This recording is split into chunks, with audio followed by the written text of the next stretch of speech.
दोस्तों जब भी साइट पे जाओगे ना तो आपको काफ़ी चीज़ें फेस करनी पड़ सकती हैं। जॉब लेना एक अलग चीज़ है और वहाँ सरवाइव करना वो अलग चीज़ है।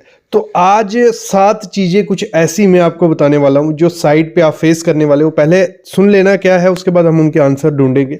कि जो प्रेशर होता है सीनियर्स, ऐसे हम स्कूल में भी देखते हैं काफ़ी ज़्यादा सीनियर्स का प्रेशर रहता है और साइट पे उससे 10 गुना ज़्यादा हो जाता है। पॉलिटिक्स होती है साइट पे, काफ़ी चीज़ें होती हैं। लो सैलरी मिलती है साइट पे, उसको कैसे हैंडल करना है। लेबर जो होती है उसको कैसे हैंडल करना है। ड्राइंग रीडिंग का इशू आता है क्योंकि क्लासेस में डिग्री में हमने पढ़ी नहीं होती, तो वहाँ जाके वो इशू आता है।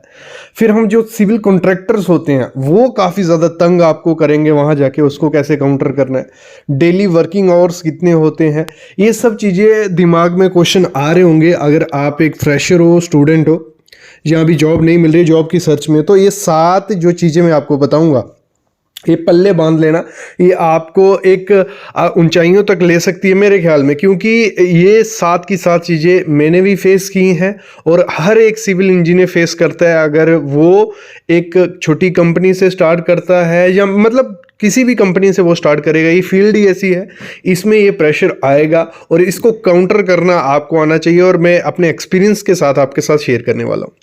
सबसे पहला क्वेश्चन था कि how to reduce pressure of senior. ये सब क्वेश्चन मैंने कमेंट से उठाए हैं, जो कमेंट में आए हुए थे। कि जो देखो, जब साइट पे जाते हो ना, तो जो आपके सीनियर होंगे, सीनियर इंजीनियर होगा, वो काफ़ी ज़्यादा प्रेशर्स डालते हैं। मोस्टली मैंने देखा है जब हम अपने थे। लेकिन उसमें से ये नहीं है, अगर 3 सीनियर इंजीनियर हैं तो उनमें से एक कोई अच्छा ज़रूर होगा जो आपको समझाएगा, आपकी हेल्प करेगा, आपको ग्रो करने में हेल्प करेगा, और 2 जो होंगे वो डाउन करने में। तो हमें किसके साथ घुल मिलना है, किसके साथ जाना है जो ग्रो करने में हेल्प करेगा। और ये सिर्फ 3-4 महीने पॉसिबल कर सकते हैं वो, कि आपको दबाएंगे, क्योंकि आपको 3-4 महीने थोड़ा लग जाएगा उधर एडजस्ट होने में। तब तक आपको इस चीज़ को संभाल के रखना है। और मोस्टली बच्चे क्या करते हैं, मतलब मैंने देखा है कि 100 बच्चों में से 30 बच्चे 1-2 महीने में छोड़ देते हैं। और उन छोड़ने का कारण ये भी होता है। और जब मैं अपनी साइड पे था तो मेरे को भी 1-1.5 महीने बाद लगा था कि शायद मैं गलत ट्रैक पे हूँ, ये मेरी दुनिया नहीं है। क्योंकि वो हमने ना डिग्री में देखा है ना पहले देखा होता है, तो वो काफ़ी थोड़ा इरिटेटिंग सा लगता है। लेकिन आपको उस चीज़ को काउंटर करना है, अच्छों के साथ जुड़ते जाना, और मतलब नॉलेज सीखो साथ में।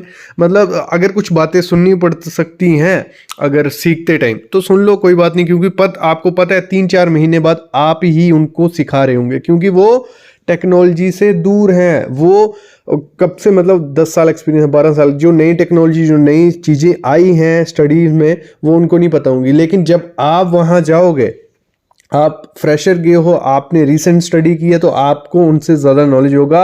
लेकिन जो एक्सपीरियंस उन्होंने 10 साल से सीखा है, वो आप इजीली जल्दी सीख जाओगे। 3-4 महीनों में वो कैचअप कर लेते हैं जो वहाँ पे हमें एग्जीक्यूट कराना है। क्लियर, इतना क्लियर हो गया। नेक्स्ट चीज़ होती है पॉलिटिक्स एट साइड। ये वही चीज़ आ गई।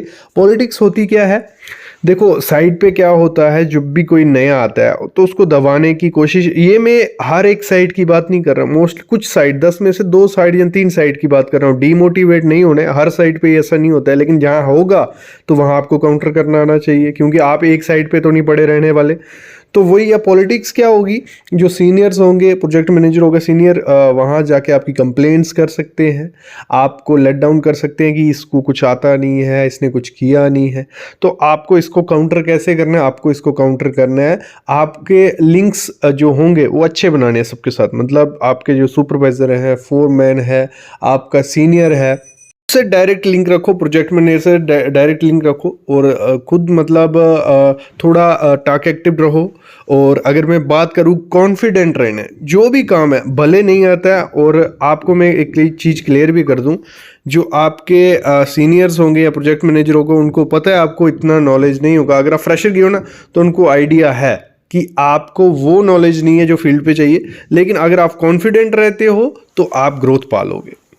बाकी अगली चीज़ होती है low salary of civil engineer. Side पे जाते लो सैलरी मिलती है, और अगर आप अप्लाई भी करोगे लो सैलरी मिलेगी।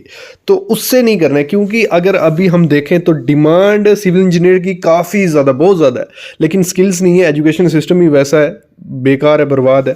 तो डिमांड है, स्किल्स नहीं है हमारे पास, तो स्टार्टिंग में लो सैलरी आपको मिलेगी, क्योंकि कंपनी देखो आपको कोई अडॉप्ट तो नहीं कर रही है, आपसे कुछ आउटपुट चाहती है, इसलिए कंपनी आपको ले रही है। अगर आप स्टार्टिंग में कुछ आउटपुट ही नहीं दे पाओगे तो आप उनका भी थोड़ा नुकसान है। तो इसलिए क्या है, वो सैलरी थोड़ी कम रहती है, 15 से 20 हज़ार, क्योंकि उनको भी आइडिया होता है कि 3 से 4 महीने में ये सिविल इंजीनियर एक अच्छा आउटपुट हमें दे सकता है। तो वो प्रोबेशन पीरियड भी रखते हैं, 3 से 6 महीने का प्रोबेशन पीरियड होता है, जिसमें आप पे नज़र रखी जाती है कि आप सही से काम कर रहे हो नहीं कर रहे हो। तो उसी दौरान आपको सीखना है। अगर आपको बाई चांस 15 से 16 या 20 हज़ार सैलरी मिल रही है स्टार्टिंग, तो लेके कोई इसमें कोई इशू नहीं है, आप एज ए इंटर्नशिप चल सकते हो, क्योंकि इंटर्नशिप में इतना ज़्यादा स्टाइफन तो मिलता नहीं है, इतनी ज़्यादा सैलरी तो मिलती नहीं है। तो आप इसको एज ए इंटर्नशिप करिए, और जैसी भी सैलरी पे आपको जॉब मिलती है आपको करना चाहिए मेरे ख्याल में, क्योंकि स्टार्ट से थोड़ा कम सैलरी मिलती है। मैंने भी अपनी 18,000 से प्लस अकोमोडेशन के साथ स्टार्ट की है, तो अभी अच्छी ग्रोथ है, अच्छा सीख के हम आगे बढ़ रहे हैं। तो ऐसा ही आप कर सकते हो, बाकी आपकी कॉल है, आपको किस हिसाब से आगे बढ़ना है। आप अगर सोचते हो आपको काफ़ी नॉलेज है, तो आपको ज़रूर मतलब वेट करना चाहिए सैलरी का, क्योंकि ऐसा नहीं है कि सैलरी कम ही है। काफ़ी कंपनीज हैं, MNC कंपनीज हैं, छोटे कॉन्ट्रैक्टर हैं, जो अच्छे स्किल्स अगर उनको दे पाओगे तो आपको सैलरी भी अच्छी देंगे। लेकिन अगर कम सैलरी है तो उसको बढ़ाना है, तो वो आप बढ़ा सकते हो। कैसे?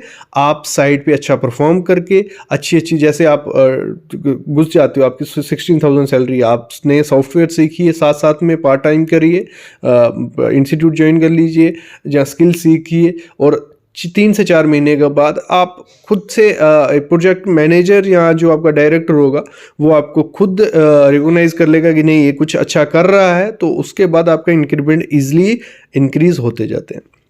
अगला जो क्वेश्चन है वो होता है हाउ टू हैंडल लेबर। जब साइट पे जाओगे तो बहुत बड़ी इशू आता है एग्जीक्यूशन में, लेबर को हैंडल करना बहुत ज़्यादा मुश्किल रहता है, क्योंकि ऐसा नहीं किया होता है। देखो अगर आप उनके साथ हार्श है, गुस्से वगैरह में या चिल्ला के जैसे ही बोला, तो वो आउटपुट देना बंद कर देते हैं। अगर आप प्यार से रहे तब वो ज़्यादा फ्रैंक हो जाते हैं, आउटपुट देना बंद कर देते हैं। तो उनको काउंटर कैसे करना है, उनको मतलब इस हिसाब से आपको रखना है, जो उनका मुंशी भी बोलते हैं, जो का सुपरवाइजर या फोरमैन होगा, तो उस पर आपको प्रेशर डालना है। डायरेक्ट लेबर से अगर आप लिंक रखोगे तो आप इतना काम नहीं कर पाओगे। फोरमैन पे रखना है कि हमें इतना आउटपुट शाम को चाहिए, ये काम है, और मॉर्निंग में जैसे ही हो जल्दी से जल्दी उसको बता देना है, और शाम को उसका और देख लेना है कि कितना आउटपुट मिल रहा है, और शाम को फिर से समझा दो। अगर डायरेक्ट लेबर को हैंडल करना आपको मिलता है, क्योंकि स्टार्टिंग में मैंने देखा है सिविल इंजीनियर को एज ए सुपरवाइजर काम करवाया जाता है, तो अगर काम करवाना है तो हार्श होके नहीं, आप ऐसे भी काउंटर रखिए, और मतलब उनको सिखाइए जितना इजीली, क्योंकि लेबर होगा उसको वो लगा रहेगा स्लोली, उसको बताइए कि इस हिसाब से काम करना है और वो जल्दी काम होगा। तो इस हिसाब से आप लेबर को हैंडल कर लोगे, बाकी आप फोरमैन पे डाल सकते हो। अगला जो इशू आता है how to read drawing reading का काफ़ी ज़्यादा दिक्कत आता है, क्योंकि मैंने देखा है हमारी डिग्री के दौरान भी मैंने कोई जो एग्जीक्यूट करने वाली ड्राइंग थी वो कोई देखी नहीं थी।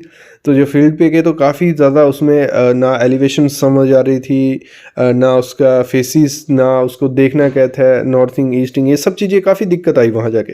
तो सबसे पहले अभी पॉसिबल हो, अगर आप स्टूडेंट या फ्रेशर हो, तो अभी से क्या करना है आपको, जो ड्राइंग्स है पॉसिबल हो तो ड्राइंग लेके उसको थोड़ा स्टडी करना सीखिए।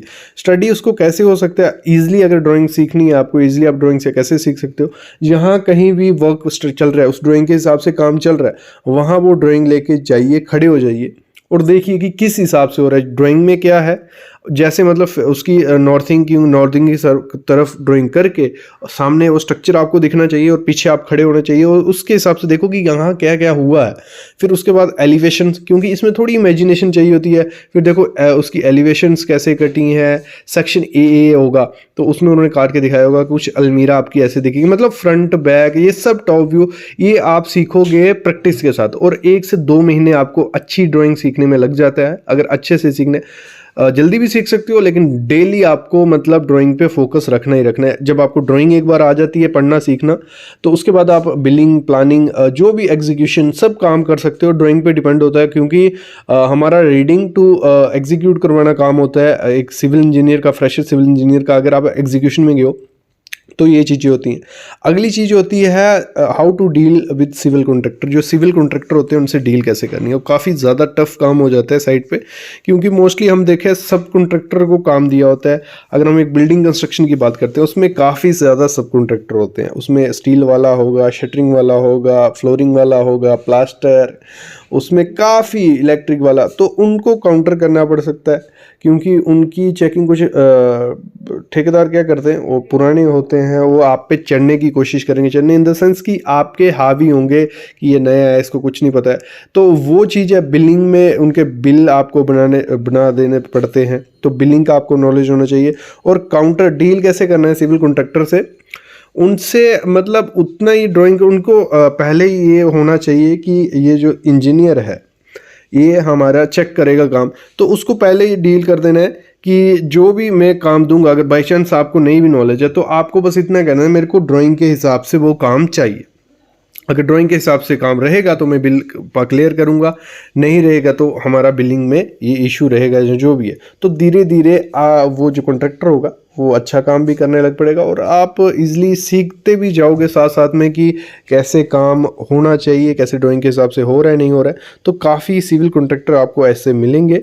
तो ये होता है। बाकी डेली वर्किंग आवर जो साइट पर रहते हैं वो 8 से मिनिमम मैं बोल दूं 8 घंटे की शिफ्ट होती है। 8 तो होगी, किसी भी सिविल इंजीनियरिंग की लाइन में चले जाओगे 8 घंटे रहेगी, फिर 10 भी होती है, 12 भी होती है, 14 भी होती है। तो काफ़ी ज़्यादा वर्किंग आवर्स रहते हैं एज ए फ्रेशर। स्टार्टिंग में आपको ये फेस करना पड़ेगा, और धीरे धीरे डिक्रीज़ हो जाएगा जैसे जैसे आपका एक्सपीरियंस बढ़ता जाता है। तो आपको थोड़ी अकोमोडेशन बढ़ती जाती है, आपका सैलरी इंक्रीज़ होता जाता है, वर्किंग आवर भी थोड़े कम होंगे।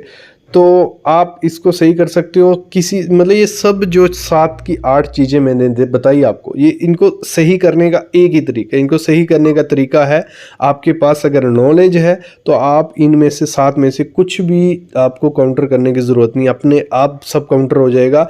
क्योंकि नॉलेज मैटर करता है साइड पे, एक्सपीरियंस मैटर करता है। अगर आपके पास नॉलेज और एक्सपीरियंस है आपको कुछ दिक्कत ही नहीं है साइड पे। बस आपको क्या करना है, अपना नॉलेज और स्किल्स इंक्रीज़ करनी है जो साइड पे चाहिए। नए नए सॉफ्टवेयर्स सीखो, एग्जीक्यूशन स्किल्स सीखो। इसी पे वीडियोस हमारे चैनल पे काफ़ी हैं, तो सीखो, बढ़ो। और थैंक यू गाइस। अगर वीडियो पसंद आई है तो लाइक करना, चैनल को सब्सक्राइब कर लेना। ऐसी प्रैक्टिकल नॉलेज, ऐसा ज्ञान हमारे चैनल पे ही मिलेगा। Thank you.